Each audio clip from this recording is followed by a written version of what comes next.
Aquí estamos de regreso en De Todo Un Poco, que siempre te da más.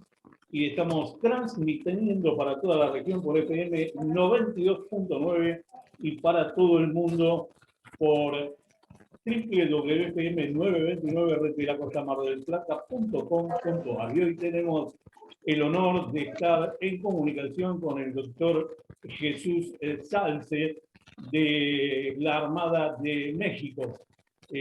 Buen día, doctor. Bienvenido a De Todo Un Poco. Bienvenido a la Argentina. Muy buenos días. Es un gusto y un honor poder estar aquí con ustedes. Excelente día.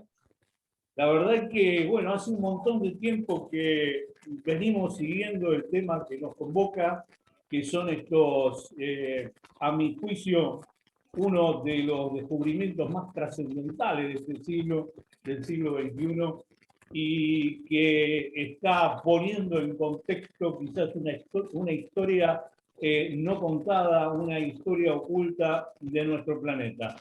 Y estos seres que se encontraron, que están en este momento en estudio en la Universidad de Ica, Perú, que, bueno, desafían todo lo conocido, por lo menos por nosotros, y lo conocido y lo reconocido. Pero ya parece ser que nuestros antecesores tenían mucho conocimiento y mucho contacto con estos seres.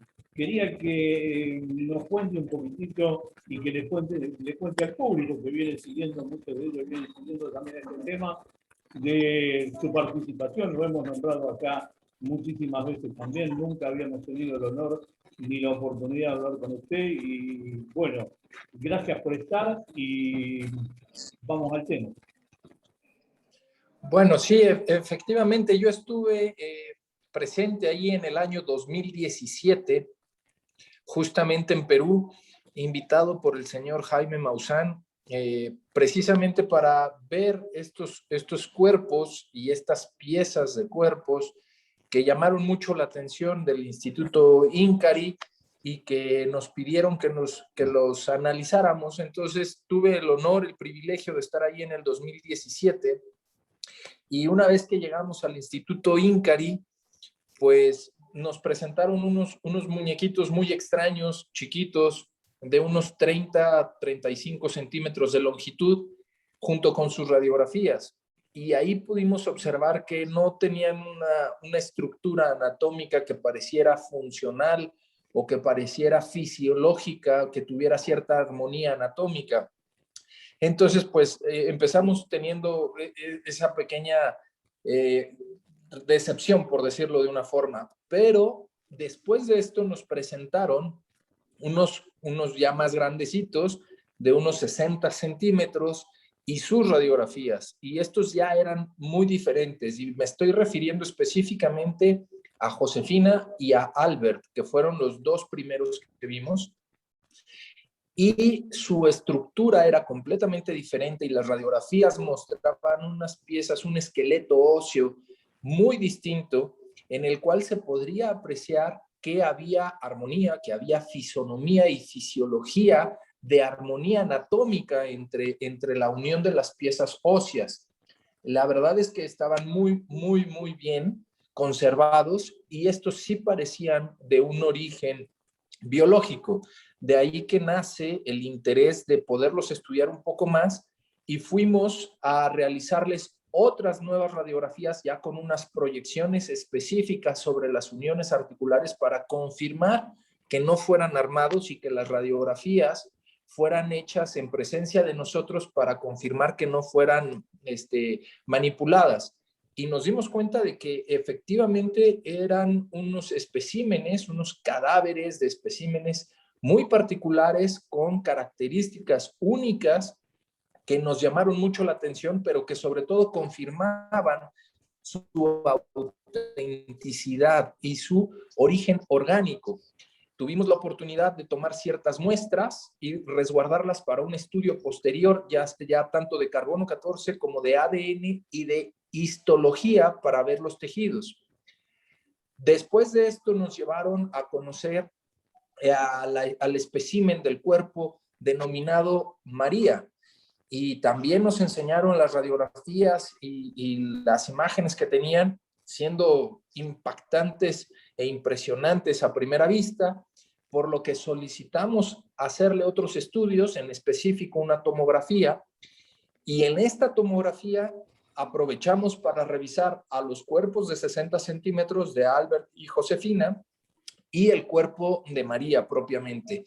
Y volvimos a corroborar y a comprobar que no había ningún rastro de que fueran armados o que fueran ensamblados, no había ningún elemento metálico que ningún elemento metálico que nos hiciera referencia a que estuvieran ensamblados de forma artificial o que hubiera algún tipo de pegamento o cola, sino que al contrario, todas las articulaciones tenían material orgánico, eran compatibles en su embone, un hueso con el otro embonaba perfectamente y se alcanzaba a apreciar el desgaste del movimiento de estos huesos en estas articulaciones condíleas. Y entonces nos dedicamos a hacer un análisis más profundo de sus características que los hacen únicos e irrepetibles, aunque sí de una sola especie, los pequeños de 60 centímetros, y como un espécimen único o un cuerpo único, el de María. Y ese es el contacto que tuvimos.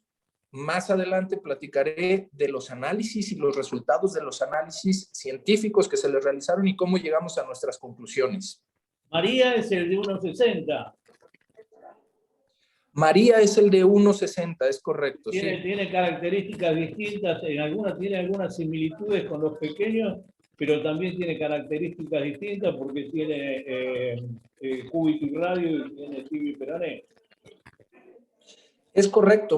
María, con similitud a los cuerpos pequeños de Josefina y de Albert, la similitud que tiene son que son tridáctilos, tanto en las manos como en los pies, son tridáctilos. El incremento del número de falanges en cada dedo y que no posee pabellones auriculares.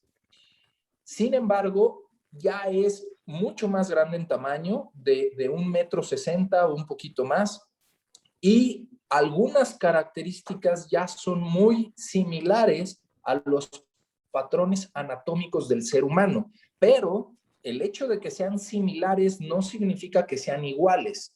Esto quiere decir que María tenía o tiene unas características únicas que la hacen distinta a una anatomía de ser humano.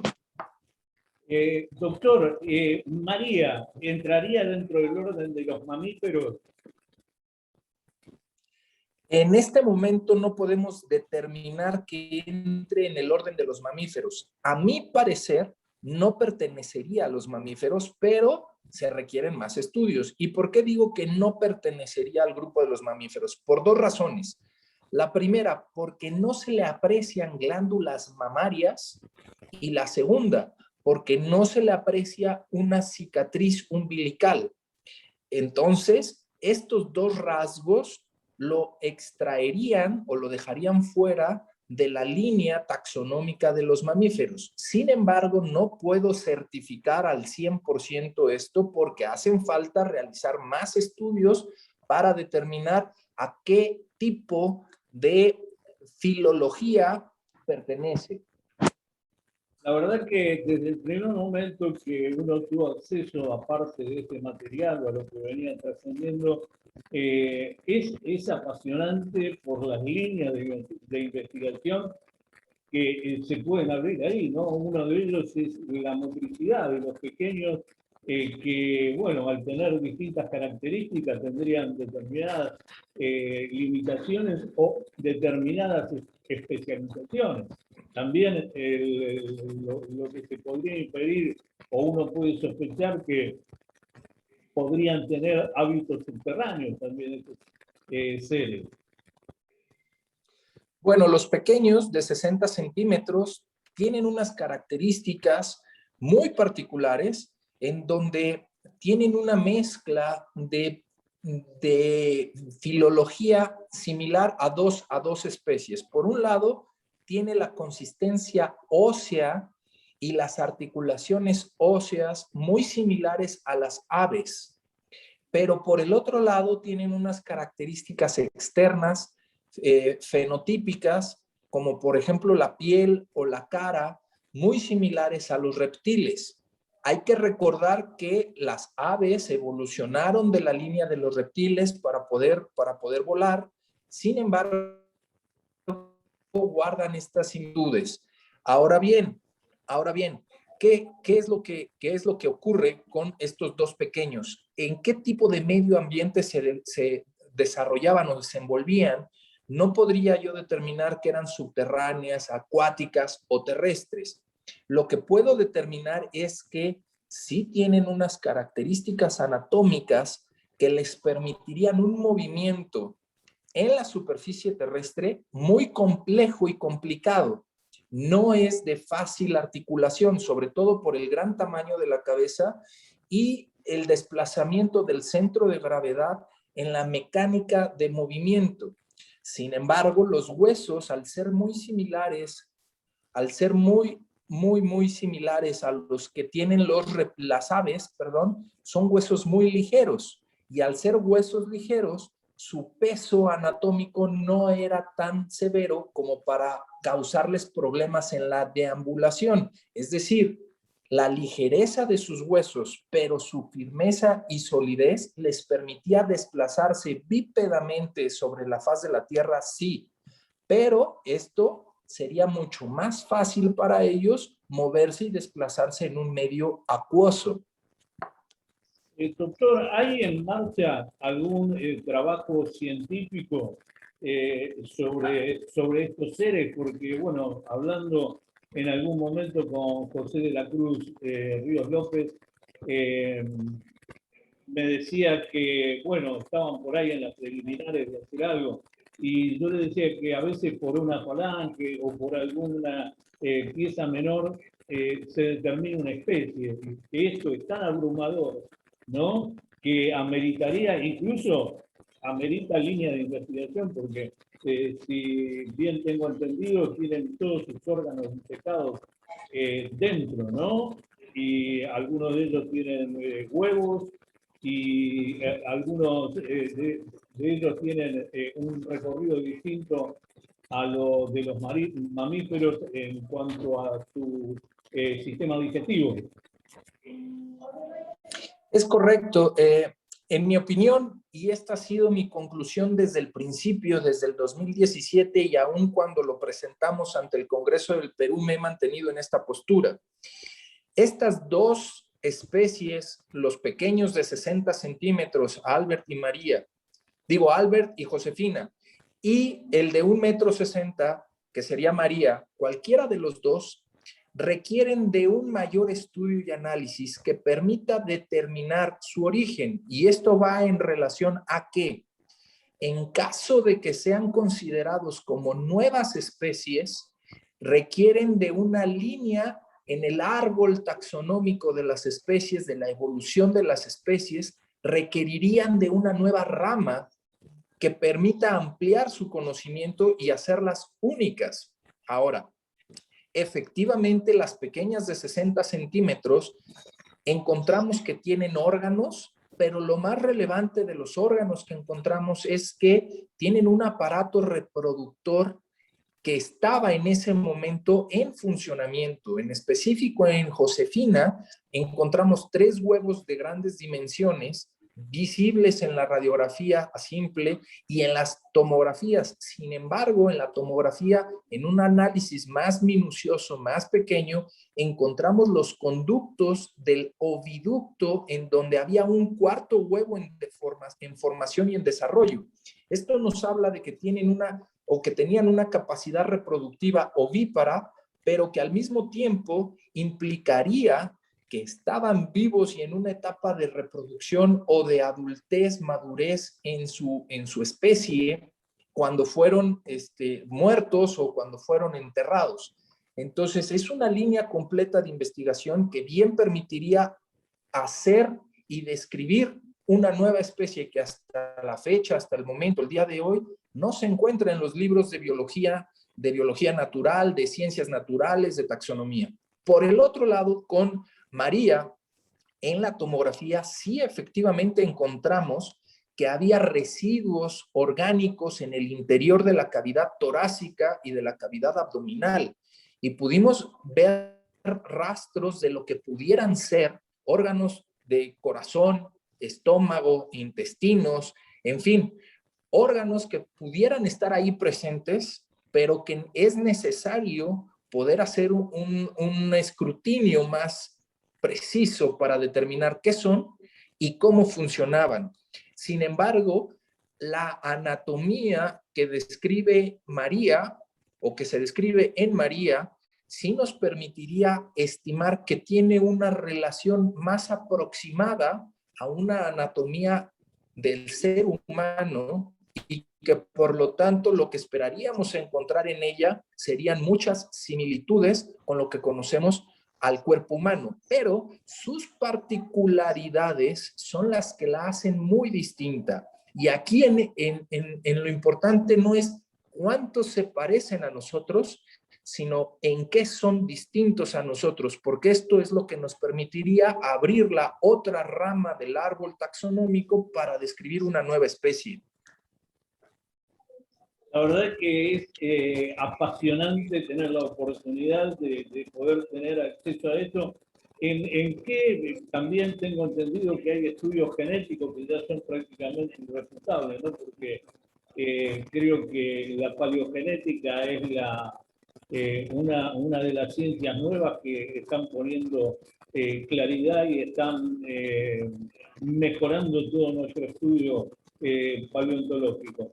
¿En qué estado estarían las investigaciones sobre el registro genético? Tengo entendido que no tendrían mucha concordancia, tendrían un porcentaje de concordancia con los seres humanos, con los reptiles, incluso con los saurópodos, pero no, o sea, muy distante, ¿no?, de lo que podemos ser nosotros. Si bien las características anatómicas pueden ser parecidas, nosotros tiene que ser el 100% y hay un 30% o algo así, ¿es cierto?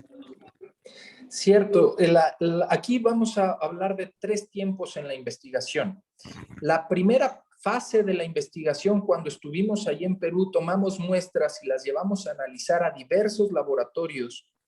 Fue en San Petersburgo, fue en la Unión Americana, en Estados Unidos, fue en México y fue en el propio Perú donde se mandaron a estudiar estas muestras.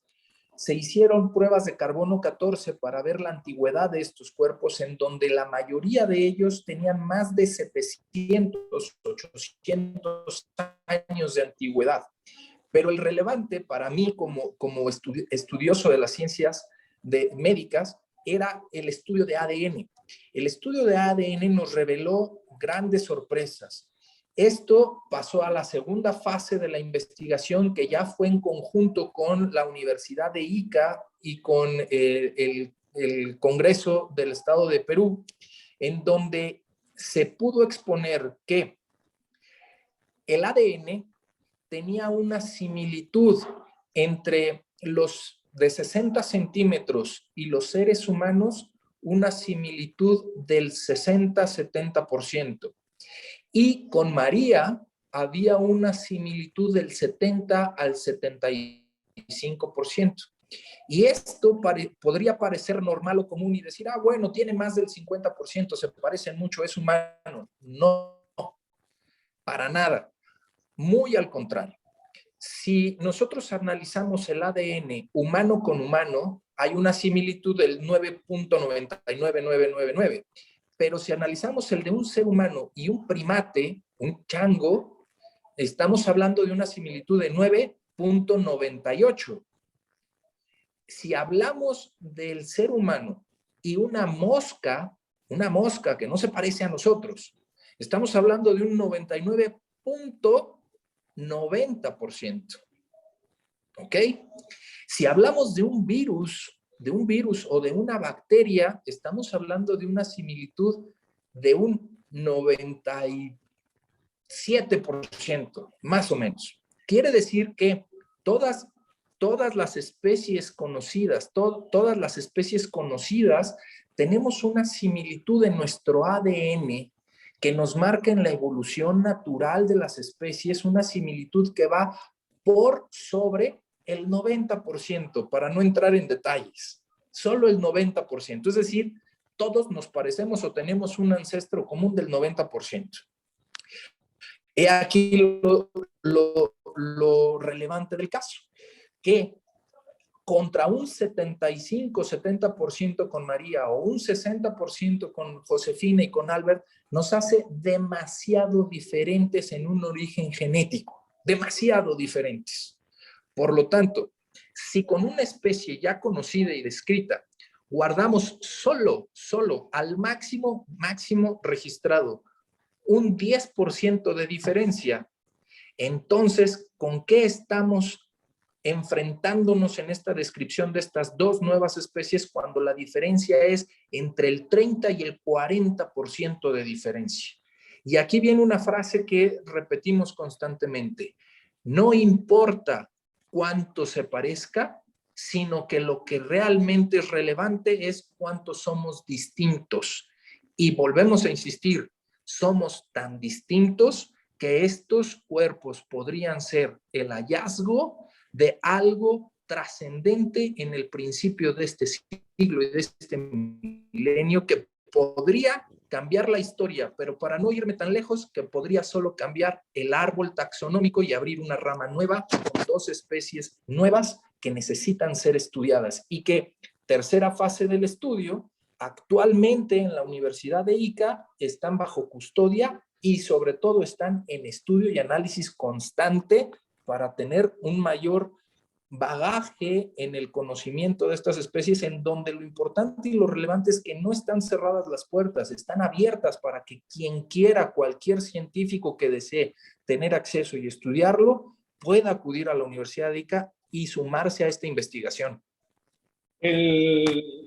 Una gran mayoría del establishment científico es propenso a negar determinadas cosas.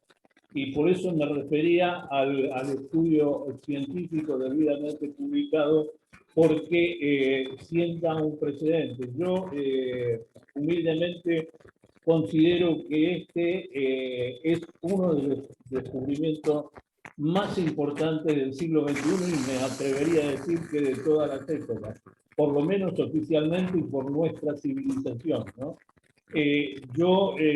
A veces uno requiere, porque la realidad y la ciencia lo merita, que se hagan todos los procedimientos. Por ahí desde la Universidad de Ica se está haciendo con el debido cuidado y con la debida documentación y con la debida prueba y error o comparación, ¿no? Si bien no hay mucho para comparar acá, porque al tener tal disimilitud con nosotros o con cualquier otra especie, ¿no? Deja abierta la puerta a un montón de cosas, incluso en todo, ¿no? Porque tenés características anatómicas, no hablemos de la dieta que puedan tener estos tipos de seres. Se abre como un abanico de estudio, pero creo que a veces uno quisiera que tenga la trascendencia que debería tener, ya como le dije recién, por una falange o por un pedacito de cabeza de algún animal que determina una especie con una precisión increíble. Acá están los seres completos, con los órganos. Algunos de ellos con huevos. No sé si no tendrán resto de alimento en el estómago, ¿no? Entonces es como para hacer un trabajo, pero finísimo, ¿no? Como los mamuts que encontraron en Siberia o como cualquier otro tipo de animal que encontraron por allí. Tenemos estos seres que nos están mostrando que hay un montón de cosas que no sabemos, ¿no? Justamente esa oportunidad de descubrir todo lo que no sabemos es lo que los hace únicos y maravillosos. Pero aquí yo quisiera puntualizar lo siguiente: la relevancia que podemos tener por certeza es que son orgánicos, no son armados, no son falsos, no son falsificados, son reales, son orgánicos. Primera certeza. Segunda certeza: que existieron hace más de 700, 800 años y que tuvieron convivencia con el ser humano en la época del Perú. Y tercera, que esto nos obligaría a realizar todos los estudios y todos los análisis que sean pertinentes para poder llegar a determinar qué son, y eso puede ser que sean nuevas especies. Pero lo importante, desde mi perspectiva, que la Universidad de Ica lo ha tomado muy en conciencia, hay que conservar estos cuerpos, porque empieza una vez que fueron extraídos de donde se encontraban enterrados con polvo de diatomea que tenía ciertas características que permitía su conservación, su desecación, ya no existe. Entonces empiezan un proceso de degradación. Quiere decir que si queremos estudiarlas y queremos resolver todas las incógnitas que nos permiten estos cuerpos, tenemos que hacerlo rápido antes de que su degradación nos gane. Ahorita se encuentran bien conservadas y constantemente están siendo bañadas en polvo de diatomea para conservar en similitud las características en las que fueron halladas. Sin embargo, no son reproducibles al 100%, y esto implica que estos cuerpos podrían llegar a degradarse y desaparecer, lo cual sería una tremenda lástima, porque si desaparecen estaríamos perdiendo la oportunidad de que el Perú diera a conocer dos nuevas especies que convivieron con nosotros, pero que no sabemos qué son y que sus características las hace únicas e irrepetibles. ¿Tiene noticias de cómo están, a qué grado han llegado los estudios de la Universidad de Ica? Porque no tenemos mayor información.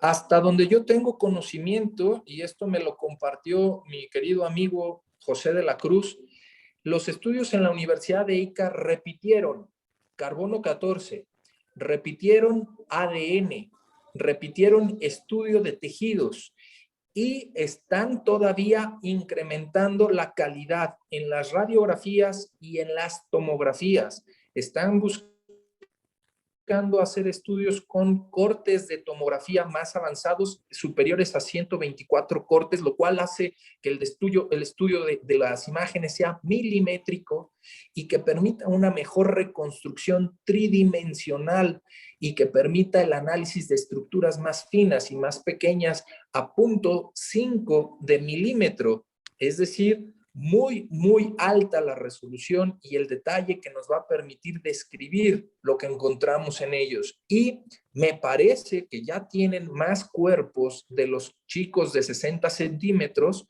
y que se están realizando cortes histológicos para ver los tejidos y que se están haciendo estudios del interior de los cuerpos, de la cavidad torácica, cavidad abdominal, para encontrar esos órganos de los que hablábamos y ver qué es lo que tienen, cómo funcionaban y, por ejemplo, en el estómago, cuál era su dieta, porque estos cuerpos de 60 centímetros hay que recordar que no tienen dientes y su capacidad de apertura mandibular es muy pequeña y yo hice la aclaración de que muy probablemente su dieta fuera por deglución y no por masticación.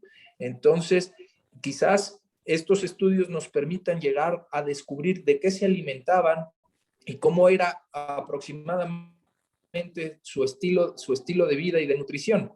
Pero estos estudios los está realizando y los está llevando a cabo la Universidad de I y creo que van por buen camino. La verdad que me da muy buenas noticias porque uno ahí con el tema de la universidad no lo vengo siguiendo mucho. Sabía que hicieron algunos testeos sobre distintas partes del cuerpo y compararon los ADN para ver si realmente eran armados o no, y dio coincidencia total de ADN de un lado al otro del cuerpo. Entonces, yo te digo que por lo que uno vio es prácticamente imposible armar esos cuerpos, y en el caso de hacerlo y que se pudiera hacer, sería costosísimo hacerlo para hacer una broma, ¿no? no es, aparte siguiendo todo desde el descubrimiento a la trascendencia, a que haya trascendido, sería un plan, no sé, muy extraño, ¿no? Uno que fue viviendo. Otra pregunta que quería hacer ya con respecto a los implantes que tenían metálicos, que tenían a la altura de la clavícula, tenían algunos implantes y también el tipo de esqueleto que tenían, ¿no? Que eran así como cilíndricos en la parte de la costilla. Sí, efectivamente, los cuerpos de 60 centímetros tenían ahí unos implantes en específico. Josefina tenía un implante en el pecho y uno en el dorso de la mano. Y Albert tenía un implante en la cadera y también en la mano. Estos implantes son metálicos y se están haciendo estudios para confirmar de qué tipo de material metálico son estos implantes. Estos estudios se llevaron a la Universidad de San Petersburgo con el doctor Konstantin Korotkov y allá con la tecnología que ellos tienen han llegado a determinar que es una aleación de diferentes metales, pero lo difícil sería comprender cómo hicieron esta aleación hace 700, 800 años de antigüedad, que, por cierto, en su interior del implante, el interior, la parte media, tiene un núcleo distinto. Y entonces la capacidad tecnológica para poder hacer la diferenciación por peso para que en el centro, en el núcleo, quedara un tipo de metal y en el exterior quedara otro tipo de metal, es lo que hace único esos implantes. Además de que algunos de estos implantes estaban cerca o localizados, focalizados en donde estos especímenes tenían algún tipo de daño o fractura en su estructura ósea. Pero había otros que simplemente estaban puestos, como por ejemplo los del dorso de la mano, como si fuera un implante decorativo del cuerpo, o el del pecho que trae Josefina. La verdad es que son muy, muy interesantes. Yo hasta el día de hoy sé que ya descubrieron qué metal son, pero no tengo conocimiento de cuál haya sido el metal y siguen en estudio para determinar cuál era su función, si eran meramente decorativos o si guardan alguna relación con los daños de estructura ósea que presentan o si tenían alguna otra función, porque algunos de ellos tienen grabado. Por ejemplo, los de los dorsos de la mano tienen una especie de grabado con diferentes figuras. Entonces, también se está analizando qué tipo de grabado o qué relación o implicación puede tener el grabado sobre el metal. Lo interesante para mí es que estos metales no estaban pegados ni tampoco cosidos sobre la superficie de la piel.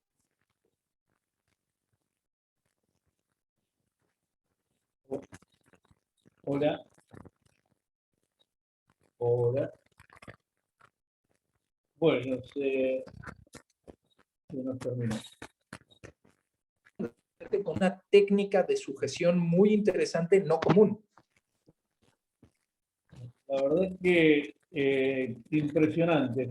Se está cortando ya la comunicación porque se está terminando el tiempo del Zoom. En algún momento lo voy a molestar nuevamente. Nunca termino de asombrarme de esto. Y bueno, gracias a Dios que tuvimos acceso hace un tiempo largo, venimos charlando de esto con distintos investigadores y la verdad que cuando hay profesionales, ¿no? Porque es muy distinto es que diga cualquiera que por ahí no tiene la suficiencia científica o investigativa a que lo diga un profesional que conoce el tema, bueno, sobre todo usted que es calificado, o el doctor Salazar Vivanco, José de la Cruz Ríos López, que es gente especializada, o el señor Sarkozy, no me acuerdo, que hizo los ADN, es decir, bueno, o sea, hay un montón de profesionales que con su prestigio están poniendo blanco sobre negro en esto, ¿no? Las observaciones de gente calificada son calificadas, ¿no? Valga la redundancia. Entonces, bueno, quería, por un lado, felicitarlo por el compromiso, porque no es poco, ¿no? Cuando uno se atreve a poner en tela de juicio, a visibilizar estas cosas, que, bueno, esta es una de las puntas, pero nuestra historia, nuestra prehistoria, tienen sobre todo en México, sobre todo en Perú, que hay una historia no contada o mal contada que subestima a nuestros antecesores, ¿no? A los que hayan estado y a las civilizaciones anteriores que estuvieron, ¿no? Con esto que me está diciendo usted, podemos inferir que había una tecnología muy avanzada en esa época para poder lograr conjunción de metales o este implante. Entonces, bueno, se abren líneas de investigación inagotables de esto. Así que en algún momento, ya se nos está terminando el tiempo de streaming, en algún momento lo vamos a convocar nuevamente para seguir hablando de este tema, si, bueno, usted tiene la movilidad. Con todo gusto, para mí será un placer, un honor poder volver a compartir con ustedes. Le agradezco muchísimo la información, la invitación por estar aquí y es un privilegio por fin conocerlo, platicar y estoy a la orden, a lo que requieran. Aquí estoy y para mí es un gusto, un placer y un compromiso poder seguir investigando hasta las últimas consecuencias de lo que estamos encontrando. Algo único, la verdad. Estoy a sus órdenes. Bueno, un abrazo gigante y estamos en contacto. Estamos en contacto. Cuídese mucho y un gusto y saludos a todos sus audiencia. Hasta luego. Hasta luego. Un placer enorme poder compartir con el doctor Salce